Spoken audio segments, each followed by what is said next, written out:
In a slideshow of photos, a sign reads Natchez Parkway. A hawk soars, grass coats a mound in a wooded clearing, and an alligator suns itself on a small island. A 2-story brick home stands tall, and yellow wildflowers dot a grassy field. A man walks his dog along a forested boardwalk. The Natchez Trace Parkway is a unit of the National Park Service, and the mission of the National Park Service is to preserve and protect places important to the cultural and natural history of our country, so that people can enjoy those places now and in the future. One of the ways the Natchez Trace Parkway preserves and protects our Chickasaw Village site is to burn it. Smoke rises from a controlled burn. A title appears, Using Fire to Preserve and Protect. Firefighters light controlled burns with drip torches and UTV-mounted flamethrowers. The firefighters at Natchez Trace Parkway's Fire Management Division are well known for putting out wildfires, but they also have the job of creating fires that help preserve areas. A sign reads, Little River Canyon National Preserve, and an emblem reads, Mississippi River Zone Fire Management. A map appears. These firefighters work in many southeastern national parks.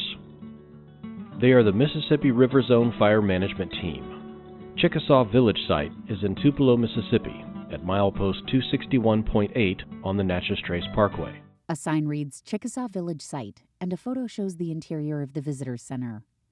Illustrations depict a Chickasaw Village. It's a few miles south of our Parkway Visitor Center. A few hundred years ago, this was a large, thriving community of Chickasaw people and an active Native American Indian trade center. A man with a beard poses in the woods. Doug Sprouse, Fire Management Officer. Firefighters ignite brush with their drip torches, and a photo shows a picturesque trail through the woods. Doug Sprouse is the Fire Management Officer for the Natchez Trace Parkway and Mississippi River Zone. He will join us to explain how firefighters create fires known as prescribed or controlled burns. These are the fires that help preserve and protect the park and its natural and cultural resources. A slideshow of wildflowers and brush fires. Doug, can you tell us the reasons that our firefighters burn the Chickasaw Village site? Chickasaw Village is burned mainly because of the plant communities, which was historically burned by lightning fires, natural fires, as well as people coming in and setting the fires for different reasons. Some of the reasons they would burn the area was to clear it for agriculture or for building their villages, or even for hunting, to improve their hunting grounds, or even part of their hunting practices. In an illustration of a Chickasaw village, men carry a strung-up deer carcass past a large fire lined with clay pots. A turkey struts along a tree line. Pink flowers bloom. Why are plants so important in preserving history? To maintain the cultural landscape as it was at the time those people were here. Yellow wildflowers speckle a misty meadow, and long white flowers fan out from a leafy plant. Red flowers grow in clusters. Dense smoke billows from a burning field. Can you tell us what a prescribed fire is, and how it's different than a wildfire?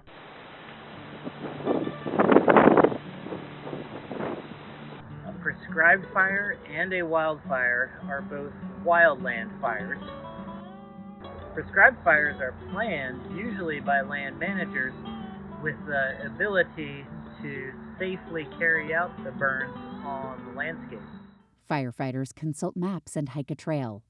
A raging inferno engulfs a forest. A wildfire is unplanned and usually starts by lightning, even sometimes volcanoes, or people being careless and letting their own fires get out of control. Things that often start fires are road chains causing sparks along the roadway, or people throwing cigarette butts out carelessly. A poster reads, 85% of all wildfires are caused by humans. Be careful while enjoying your public lands. Wildfire ready. A firefighter monitors a controlled burn near a creek. Fire trucks sit parked by a garage, and photos and videos show prescribed fires. How would you plan a prescribed fire? Planning is writing the prescription and making sure we can conduct the burn safely. Preparing the burn unit consists of clearing fire breaks or improving existing ones. So we can create brand new fire breaks just with leaf blowers and brush cutters and chainsaws.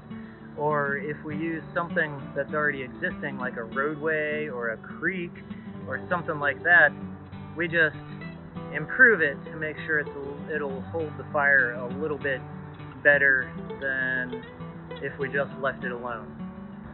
Implementing the fire is actually when we go out and conduct the burn. We make sure we have everything we need in place on site to carry out the fire. That includes people, fire engines, possibly bulldozers, sometimes helicopters or drones, and